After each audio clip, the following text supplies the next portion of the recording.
Well, I'm very sorry I can't be there with you today, but at the same time, I'm really pleased to be able to give you an overview of some of the highlights. You already heard about some of the fish results from Helen and Michelle, and I want to focus today on some of the other things that our wonderful team did up on the North Coast.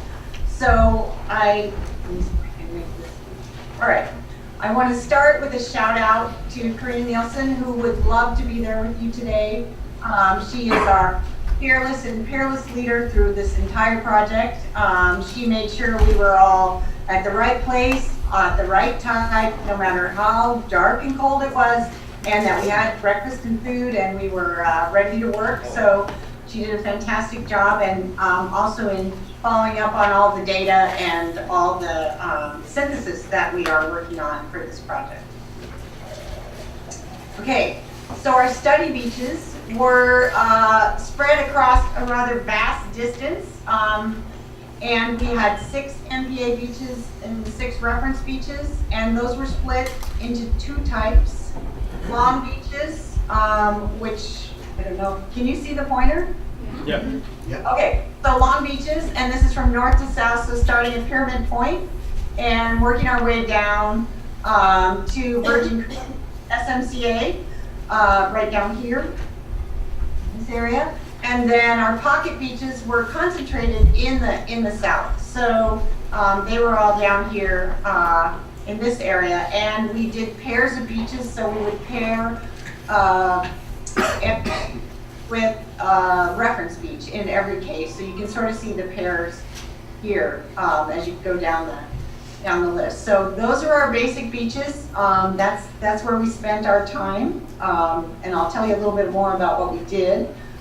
First, I want to give you an overview of some of the relationships we are interested in, and we used the data and the results from our study to look at a number of these relationships, and I think we were pretty successful, as you'll see from our data.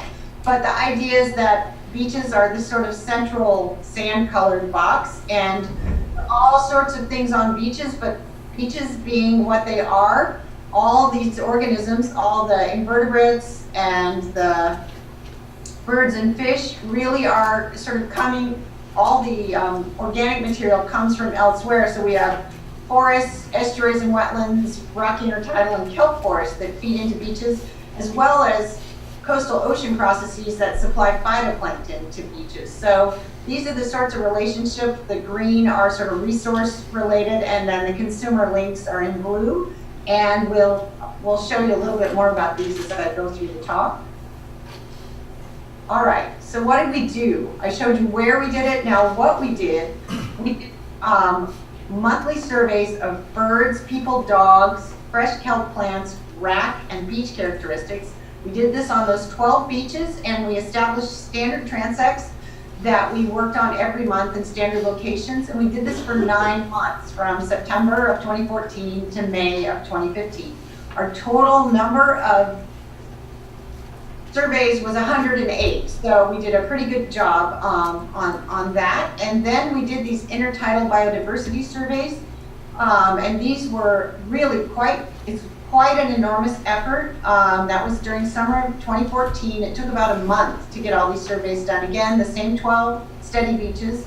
We ended up with 540 samples. These were the result of 5,400 10-centimeter cores taken to a depth of 20 centimeters. And it was about 42 square meters of surface area. All this was sieved through a 1.5 millimeter mesh. And we estimate that we sieved about 12 metric tons of sand during summer of 2014. And as any of the people who participated or who are in the room know, a lot of that sand did not go through the 1.5 millimeter mesh. So we then had to wash a huge proportion of that sand to remove the invertebrates. And you've already heard about surf abundance and diet from Helen and from Michelle, and there was also work on night smelt, which I won't spend any time on today, but on both of those it was 9 beaches for 2 years, so really great data. The other thing I want to mention is that for particularly these top categories categories of work. These were the first time that any of these beaches had been sampled in this way, so we were really breaking new ground, or sand, I should say, and we certainly sieved a lot of new sand. Okay, so this is what I'll focus on for my talk, are those first two categories of data collection. And I can't go to a talk about beaches without just giving you a little background on the zones. And of course, everyone's familiar with zones that works in intertidal habitats.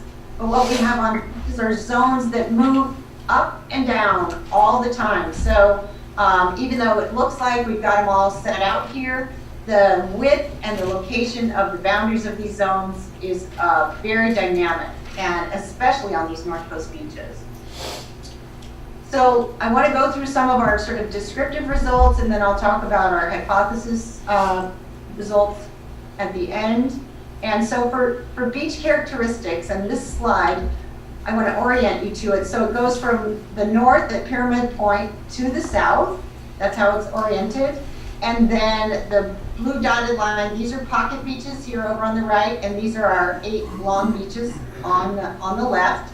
And what you're seeing here is the distribution of zones. This is the mean value for each beach, for each zone width. So those zones you saw on the previous slide, the width of the dry sand zone, the damp sand zone going up these bars, the saturated sand and the surf zone. So you can see we have a lot of variety in our zone distributions on these beaches, particularly between the pocket beaches and the long beaches.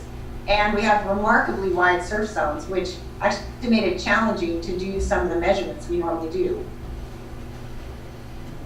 Okay, so marine wrack or macrophyte wrack was an important component. It's been an important component for other beach studies in other regions, baseline studies, and we found lots and lots of wrack on some of the beaches, but not all. We also had a very large component of animal wrack, which is something we don't see as much in some of the other regions. So these are things like by-the-wind sailors that you see here, Velella, and also sand crab holes. So a whole variety, those are sand crab holes wound up in surf grass. So a whole variety of wrack types and wrack from different sources. This is eelgrass from an estuary that ends up on the long beaches. So I'll show you a little bit of data on wrack.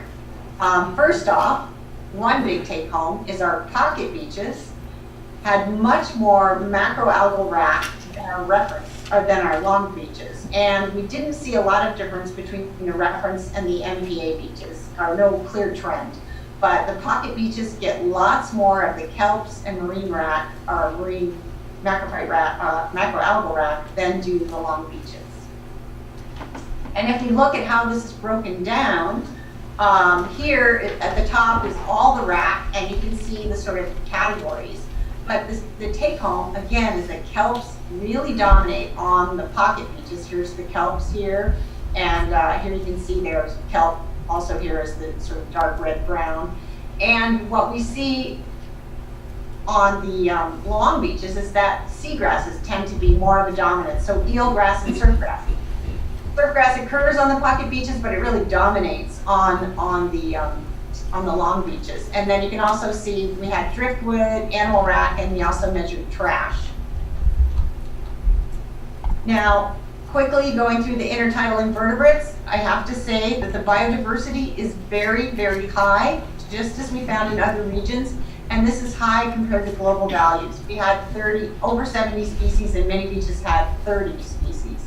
We also saw some of the highest abundance I think that's ever been recorded for sandy beach macroinvertebrates, with close to 300,000 individuals per meter. And with that high biomass, it should be no surprise that our high abundance, the biomass was also incredibly high. And compared to global values, these are really outstandingly high values.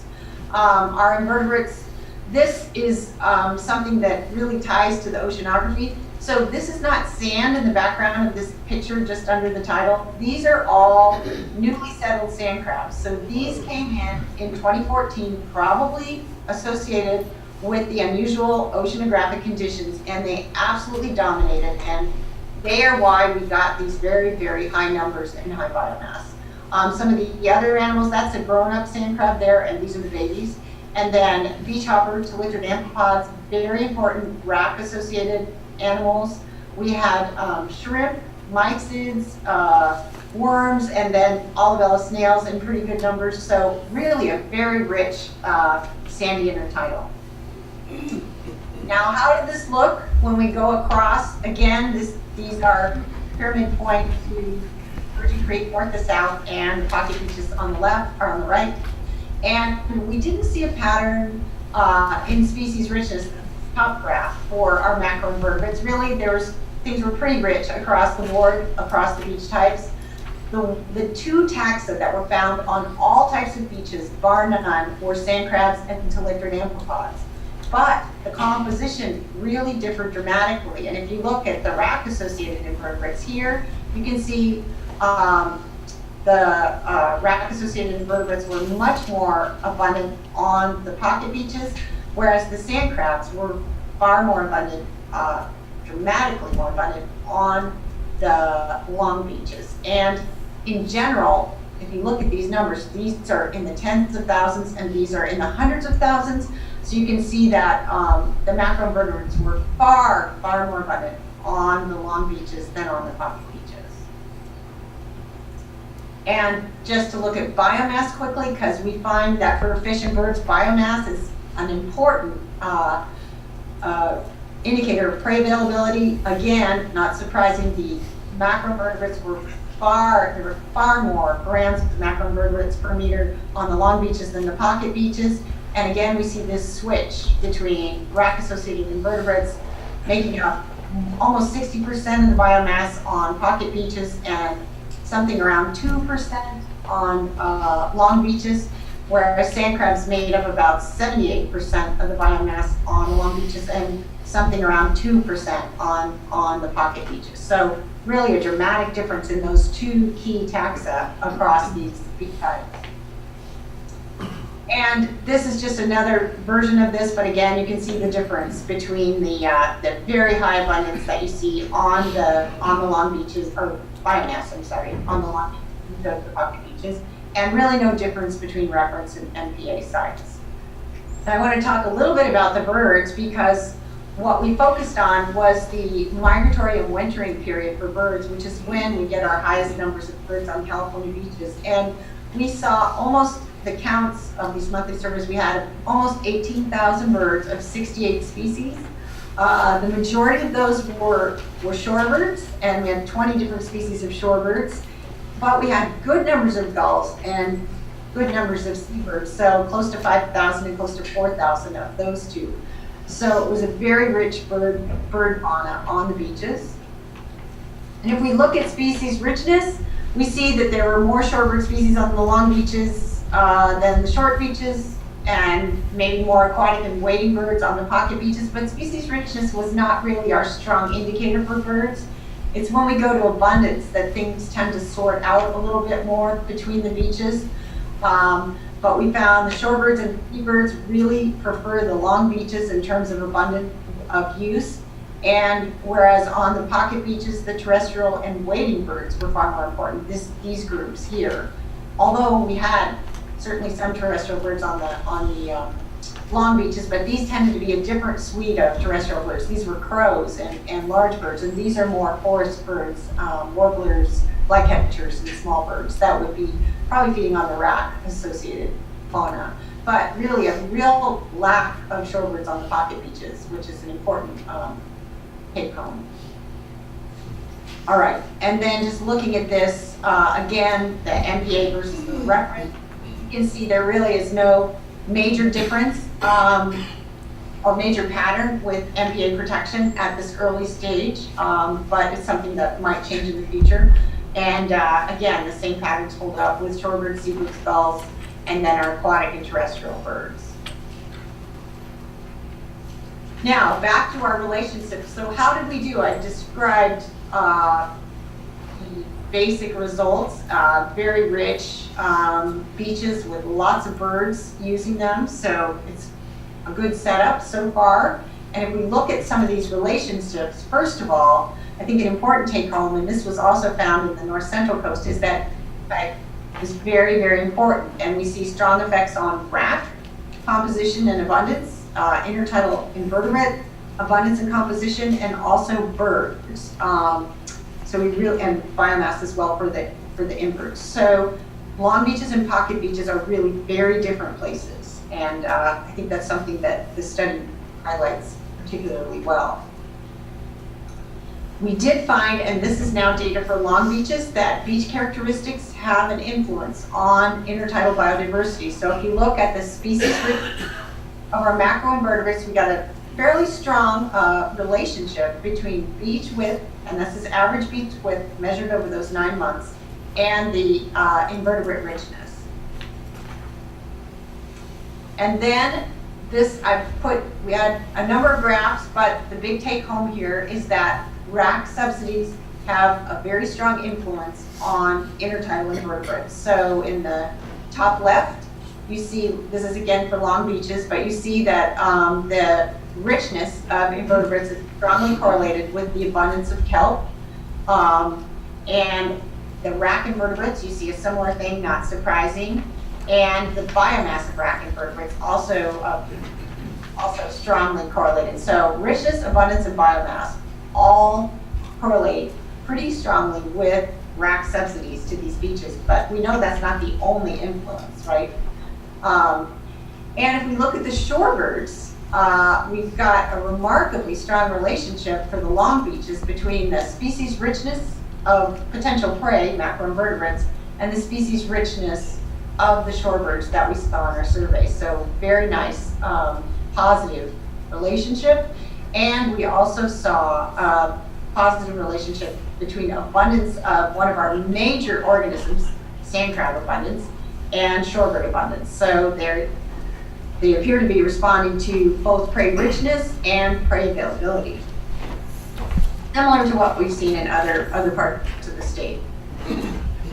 Now, you may have already seen this fish data. Unfortunately, I couldn't see Michelle's talk, but I just want to show this briefly to make the point that maybe for the first time ever, we saw that fish were also responding to the abundance of intertidal prey on these beaches, and this is sand crab abundance in the swash zone and the catch per unit effort of red-tailed surfbird. So that is nearly significant relationship, but the trend is strong enough that we're pretty confident that this is a relationship worth looking at.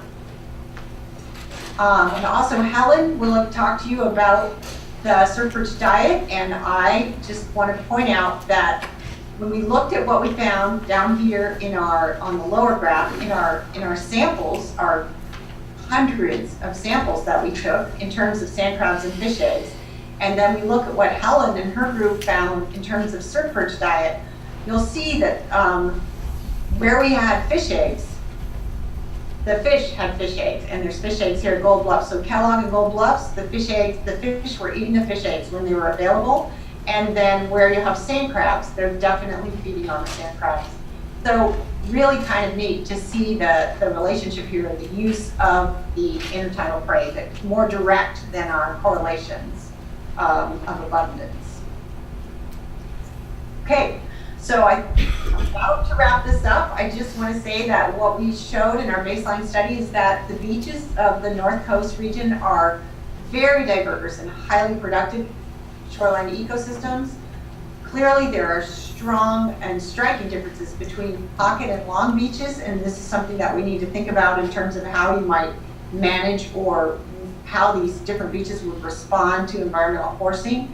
We saw pretty good support for our conceptual framework, and the overall very high abundance and biomass of invertebrates, high bird use, and these really exciting links with surf zone fishes that are being elucidated by the data we collected.